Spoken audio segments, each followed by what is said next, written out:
Hallo, Frau Scherz. Frau Weischer, grüß Gott, haben wir wieder alle beieinander. Hallo. Das ist hier das Treffen für die Ja, das kommt rein. Die kommt einfach mit.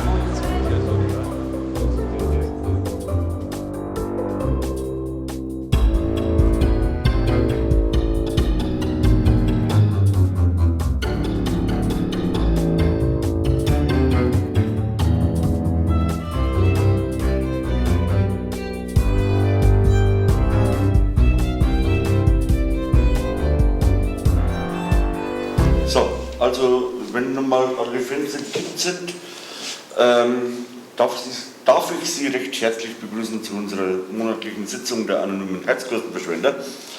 Wie Sie sehen, dürfen wir heute einen neuen Gast in unserer Mitte begrüßen.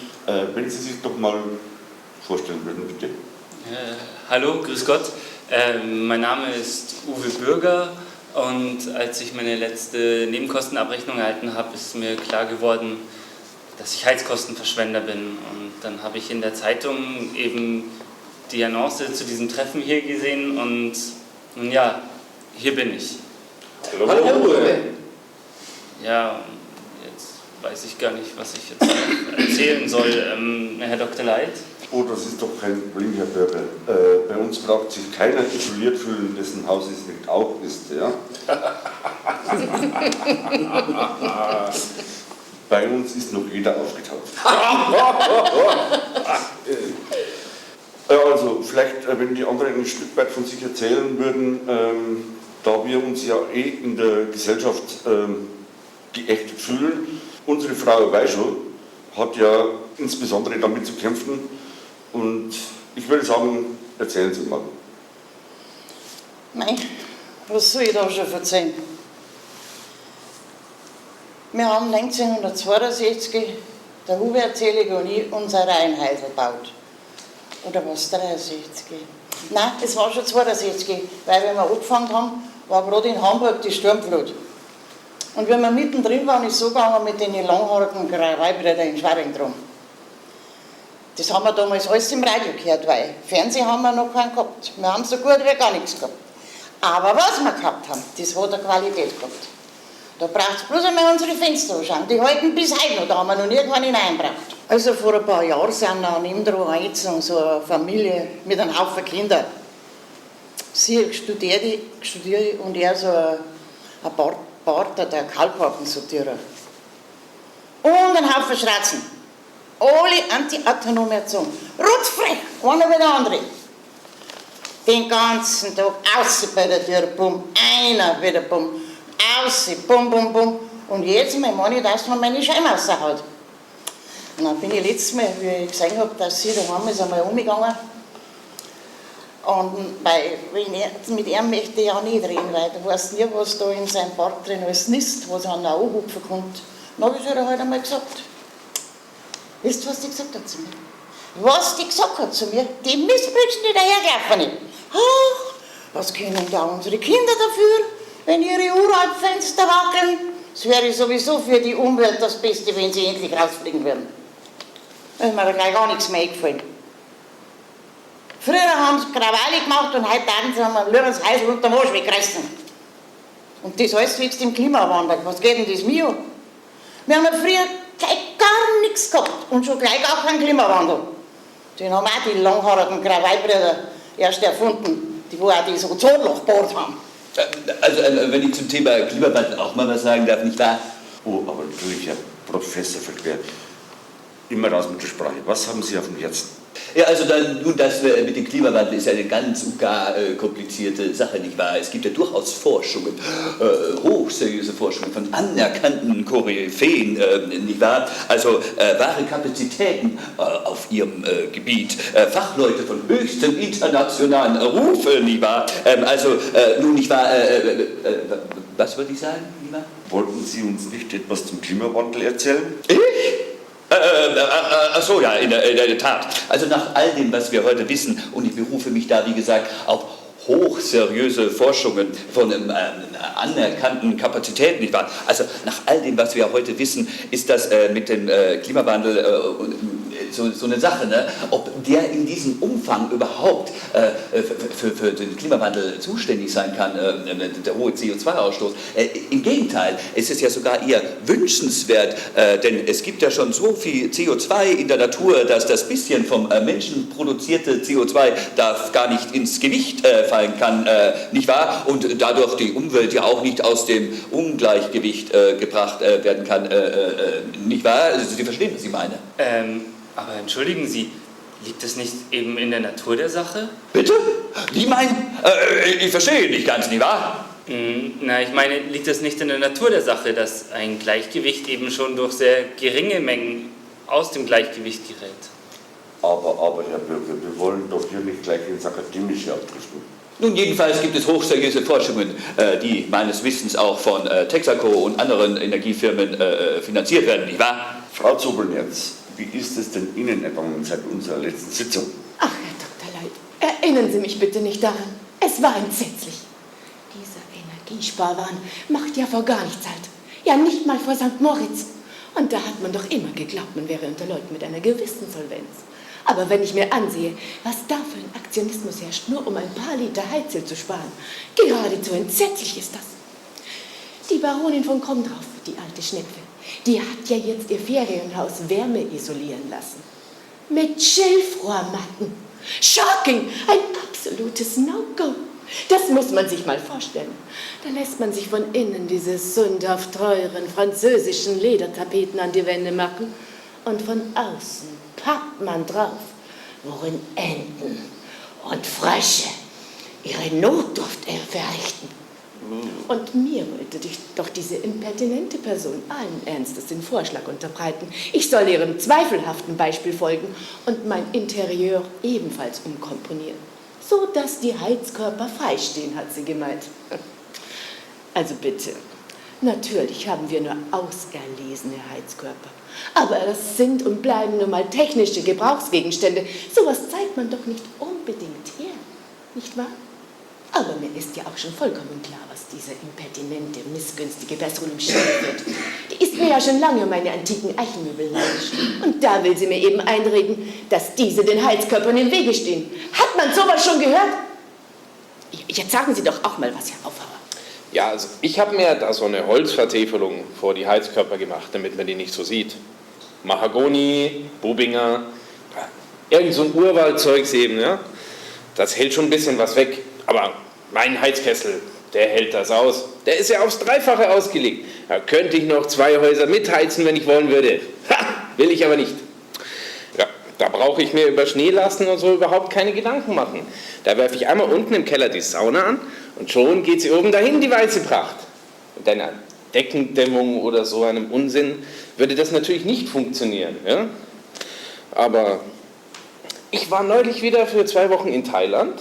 Und es gibt halt einfach nichts Schöneres, wenn man dann wieder nach Hause kommt, ins kalte Europa, auf sein Haus zufährt und sieht, dass da kein Schnee oben auf dem Dach ist, weil es innen drin so wunderschön mollig warm ist. Und wenn man in die Garage einfährt, man von einem schönen, aufgeheizten Fußboden begrüßt wird. Aber Herr Aufhauer, drehen Sie die Heizung denn gar nicht runter? Nicht einmal, wenn Sie länger wegfahren? Ja, bin ich denn verrückt? Denken Sie, dass ich erstmal eine halbe Stunde lang im Wintermantel durchs ganze Haus renne und jeden Heizkörper einzeln hochdrehe oder was? Ich kann es mir doch leisten, dass das immer läuft. Genau, Herr Aufhauer, das kenne ich ja hier von mir aus der Praxis. Ja. Ich kann nicht jeden Tag, jeden Abend die Heizung ein Stück weit runterdrehen, wenn alle Fenster gekippt sind. Das würde ja total alles auskühlen. Ne? Und ich kann nicht immer zwischendurch bei den Gruppensitzungen Stoßlüften. Ja, und dieses Lüften, das ist ja auch so eine Wissenschaft für sich, nicht wahr? Ich habe da neulich eine hochinteressante Sendung darüber gesehen. Also, was man da alles beachten müsste. Also, rein vom wissenschaftlichen Standpunkt aus gesehen, eine hochinteressante Materie, nicht wahr? Aber jetzt rein in der praktischen Umsetzung wohl kaum zu bewältigen. Zumindest nicht für den Normalbürger, nicht wahr? Ja, und dann, glaube ich, ist es ja sowieso besser, wenn man da gar nicht erst anfängt mit diesen ewigen Fenster zu, Heizung auf, Fenster auf, Heizung zu, was man da alles so falsch machen könnte, so rein aus Unwissenheit, nicht wahr? Ich brauche zum Glück gar nicht lüften. Bei mir kommt bei den Fensterritzen gerade nur frische Luft rein. Das ist quasi eine automatische Lüftung. Sowas brauche ich halt für meine Heizkörper auch, die werden schon manchmal ein bisschen komisch. Und da hat der Moritz, mein Neffe, der Bub von der Elvira, der Schwester von meinem Hubert Selig, der Heizungsbauer gelernt hat, der hat gemeint, dass die entlift gehören. Und dann wollte mir auch gleich noch eine neue Heizpumpe aufschwatzen. Nein, nicht mit mir, nix da. Die läuft seit 1962 einwandfrei. Schlimm ja, dass wir vor 20 Jahren einen neuen Heizkessel gebraucht haben. Und da hat er gemeint, der war auch schon nicht mehr recht. Und dass man heutzutage überhaupt nicht mehr so viel mit Öl heizen soll. Ja, was meint denn der Rotzliffe, wo seine alte Tante das ganze Geld hernimmt? Soviel ich weiß, würde es aber für energetische Sanierungen durchaus auch Fördermittel vom Staat geben. Also bitte, da muss ich mich doch sehr wundern. Staatliche Almosen in Anspruch nehmen. Spätrömische Dekadenz ist es. Anstrengungsloser Wohlstand. Ja, jetzt sagen Sie doch auch mal was, Herr Aufhauer. Völlig richtig, Frau Zobelnerz, völlig richtig. Und woher nehmen die das Geld? Von uns, von den Steuerzahlern. Wenn ich überlege, was ich im Monat in meinen Hammer reintanke, was da Steuern drauf ist. Da fahre ich einmal zum Kaffee trinken nach Salzburg und zurück und schon habe ich so einen bürokratischen Sesselpupser wieder das Monatsgehalt finanziert. Na, ich hab's ja. Ja, und das Klarhäusler ziehen sie das Geld gerade so aus der Tasche. Da wenn ich meine Heizölrechnung anschaue dieses Jahr, was da Steuern drauf sind. Ach ja nun, wenn man ein Faible für so profane Dinge entwickeln mag. Meins ist das ja überhaupt nicht. Ich möchte mich mit solchen Nebensächlichkeiten überhaupt nicht beschäftigen. Mich interessiert ganz einfach nicht, wie hoch meine Heizölrechnung ist. Wozu auch? Wird ja alles abgebucht. Na, jetzt wollen wir die gute Frau Weischow nicht zusätzlich stigmatisieren. Also sie hatte eh schon genug Probleme mit ihrer Verwandtschaft und den Nachbarn. Der Moritz, der Bub, er war eigentlich ein ganz netter, aber so furchtbare Ideen hat er. Erst neulich wollte er mir wieder was aufschwatzen, so ein Ausgleich für meine Heizkörper. Genau, hydraulischer Ausgleich hat es geheißen. Ja, dann dazu muss ich ja sagen, dass die Hydraulik an sich ja eine sehr komplexe Sache ist, eine hochkomplexe Sache, nicht wahr? Ist ja eigene Wissenschaft für sich, denn das Wort stammt ja schon alleine aus dem Altgriechischen, nicht wahr? Von Hydro, das Wasser, und Aulo, das Rohr. Genau genommen ist es ja die Lehre des Strömungsverhaltens des Wassers. Große Gelehrte, die hellsten Köpfe ihrer Zeit haben sich ja damit beschäftigt, nicht wahr? Blei, Pascal, Joseph Bramah, Jean Mercier. Und da glaube ich, dass so ein einfacher Handwerker wie Moritz da vielleicht etwas überfordert sein kann, nicht wahr? Denn was man da alles falsch machen könnte, von so einem einfachen Handwerker glaube ich nicht, dass der sich wirklich in dieser komplexen Sache auskennt, nicht wahr? Sie wissen, was ich meine. Aber so ganz verkehrt wird doch der Neffe von der Frau Olber schon nicht liegen. Ich meine, immerhin hat er das doch gelernt. Aber, Herr Bürger, jetzt spielen Sie doch nicht da den Advocatus Diaboli. Ne? Merken Sie denn nicht, wie die Mehrheitsgesellschaft mit ihrer Meinungsmache Sie schon infiziert hat?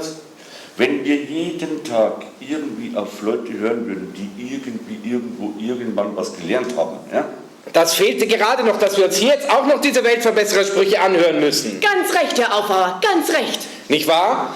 Wenn ich mir anhören möchte, dass ich meine Heizungsrohre im Keller isolieren soll oder dass mein einfach verglaster 50 Quadratmeter Wintergarten einen Umweltfrevel darstellt, weil ich ihn das ganze Jahr auf gemütliche 28 Grad heize, dann würde ich doch nicht hier sitzen, sondern mir die verzauselten Nachbarn von der Frau Weischow zum Kaffee einladen. Wenn diese Gutmenschen überhaupt Kaffee trinken. Ja, und da muss man ja auch sehen, dass bei diesen Umweltgeschichten immer so viel übers Knie gebrochen wird. Also auch rein global gesehen, wenn wir jetzt auf die Klimaziele gucken, nicht wahr? Da wird ja völlig übereilt agiert, nicht wahr? Und ich denke, man sollte da wirklich mal ausgiebig erst einmal diskutieren. Da wird, ja, was die Politiker betrifft, die reagieren ja da viel zu schnell. Ja, und dabei wusste ja schon Goethe, es werden die Sachen nicht durch Übereilung gebessert. Nicht wahr? Und hat man den großen Goethe jemals über Klimaschutzziele und CO2-Reduktion dichten hören? Ich glaube, Sie verstehen, was ich meine, nicht wahr? Nein, der Goethe, der hat bestimmt keine so dahergreifen, so alt 60, 80er als Nachbarn gehabt. Und wieder so einen sinngescheiten Neffen wie ich war er auch nicht gestraft. Da war halt die Welt noch in Ordnung. Schnauze jetzt! Entschuldigen Sie vielmals, aber merken Sie denn nicht, was für einen blanken Unsinn Sie hier alle verzapfen? Da kann man ja nicht ruhig bleiben. Nun, Herr Bürger, wenn es Ihnen bei uns hier nicht passt, dann können Sie ja gehen. Sie müssen sich als Neuling schon den Gepflogenheiten hier anpassen. Ich als Leiter der Gruppe kann es nicht zulassen, wenn Sie sich dem Druck der Mehrheitsgesellschaft jetzt beugen. Wenn Sie wollen, dann gehen Sie doch zur Energieberatung in die Stadt. Ja, genau. Herr Chef, der Herr Bürger möchte dann gern zum Ausgang geleitet werden. Na dann, genau.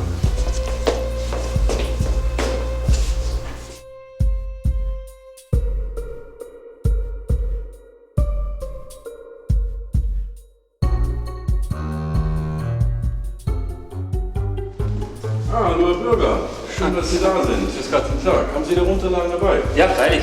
Kommen Sie doch rein, bitte. Es freut mich sehr, dass das so schnell geklappt hat. Gerne, natürlich. Ich hätte viel früher kommen sollen, aber...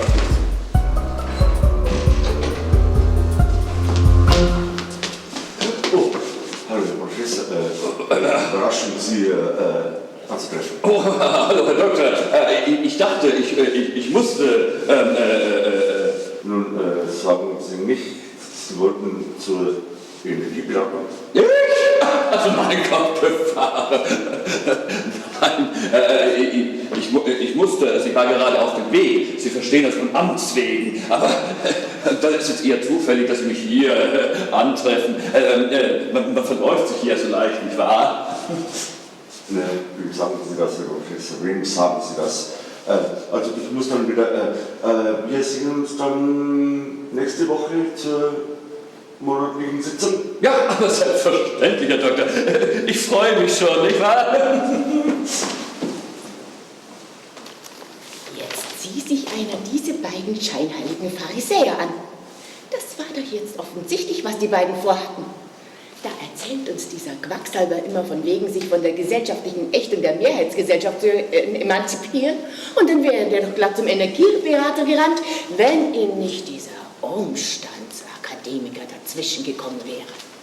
Ja, jetzt sagen Sie doch auch mal was, ihr Aufhauer. Keine Namen, keine Namen. Ja, wie lange dauert das denn noch? Sind wir nicht schon bald mal dran? Das gibt's doch nicht. Die ganze Zeit warten wir hier. Das ist doch unmöglich.